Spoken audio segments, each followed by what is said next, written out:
Well, I'm a freelance WordPress developer, so that's my day job. What I care about? Well, I care about giving my clients a good experience. I care that my clients give their users a good experience. And I also care a lot about whether the planet gets a good experience as well. So I think a lot about sustainability and whether any of the tech that we're building is green and what kind of impacts it has upon the planet as well. How do you personally go about explaining the importance of online accessibility to someone who'd never even considered it? The approach that I tend to use is to start by asking someone how they access online services. So what devices do they use? Where are they when they're accessing a service? What kind of internet connection have they got? And you kind of get those answers. And what I tend to do then is take the conversation from there and say, okay, so do you ever access services through, say, a mobile phone or through your TV or when you're in the car traveling? And the whole point of sort of asking those questions of someone is to help them understand that there's a really diverse approach to accessing online services. So many people that I work with, a lot of my clients, don't realize that mobile is a thing, even still. So their lens is that, they're expecting everybody to be accessing their website through a desktop. So I think one of the sort of first opening conversations is just to open people's minds to the level of diversity that we have in terms of how people access online services.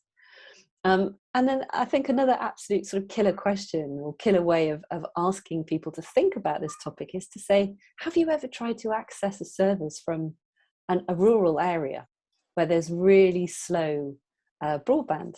Have you ever had that experience? Because I think of accessibility in a wide range of things, not just the devices, but the speed of the internet connection as well. So I sort of say to people, have you considered the diversity of approaches that people will use when accessing services? And then I can take the conversation from there to say, well, accessibility is about considering that whole wide range. It's not just thinking about disability or impairment. It is obviously thinking about those things, but it is wider than that as well. How do you think the internet will change over the next 10 years? And what specific features or habits that exist now do you hope will be seen as from their time? How do I think the internet will change versus how I want the internet to change is a really interesting sort of balancing act in my head. How do I think the internet will change? I'm concerned that the internet will become ever more complex over the next 10 years. We seem to be going into this trend where technology is becoming more complicated. There's a million different ways of achieving the same thing, some of which are good practice, some of which aren't. And personally, I'm not a big fan of that. I'd like to see things actually slow down a little bit. And I mean, that's one of the reasons why I love working in WordPress. It's been around a really, really long time.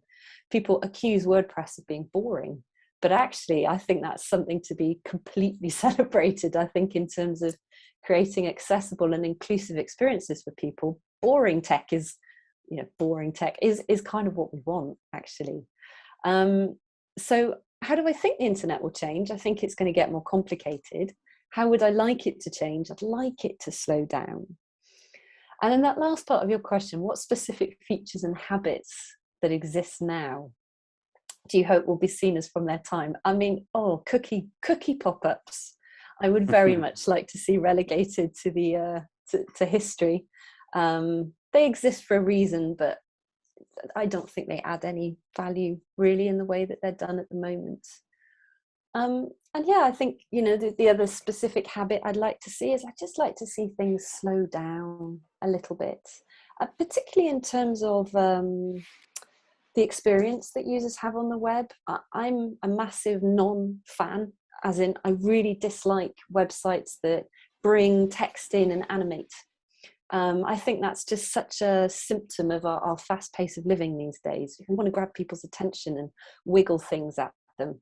I feel that that's really overused, and that's definitely a specific feature I'd like to see in the bin, personally. If you're with somebody who needs to check how accessible their website is, but they've only got 5 minutes, Talk us through how you go about showing them.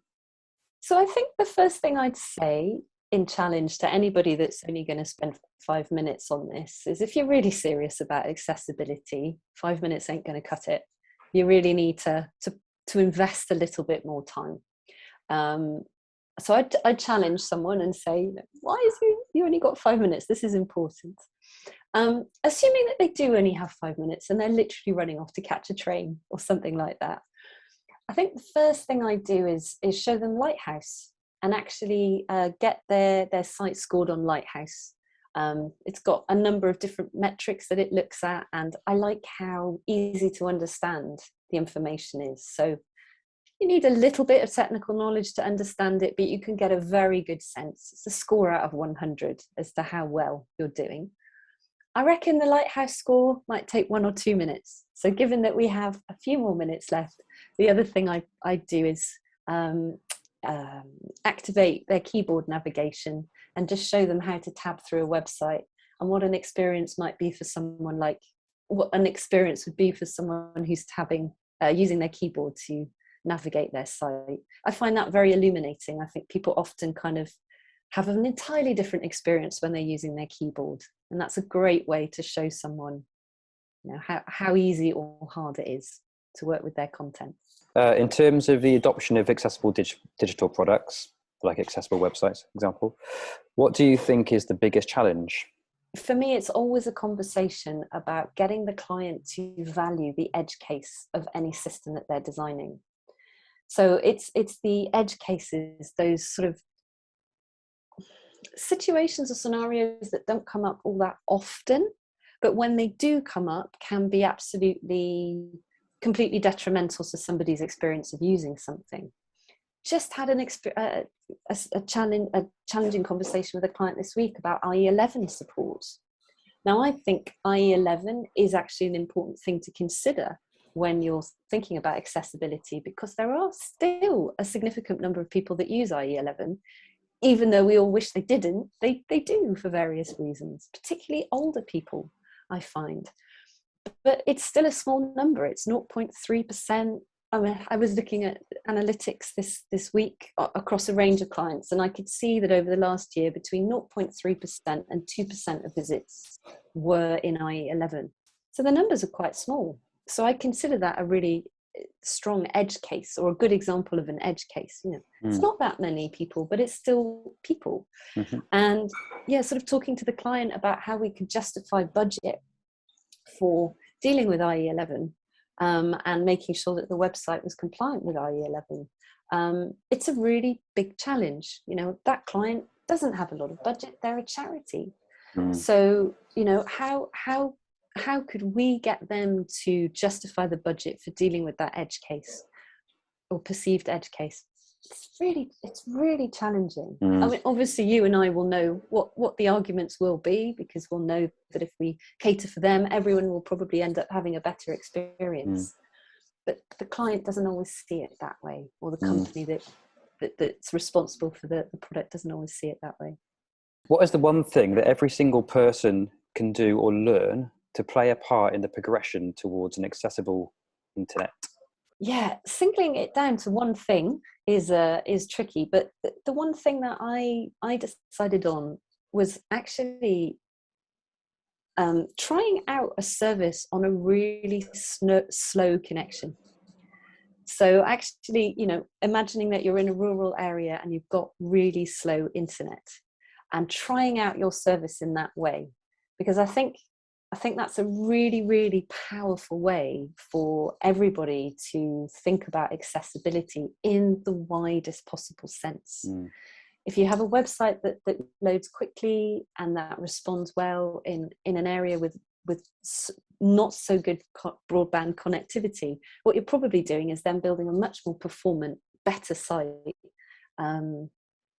as well. So again, it comes back to everybody benefits from that.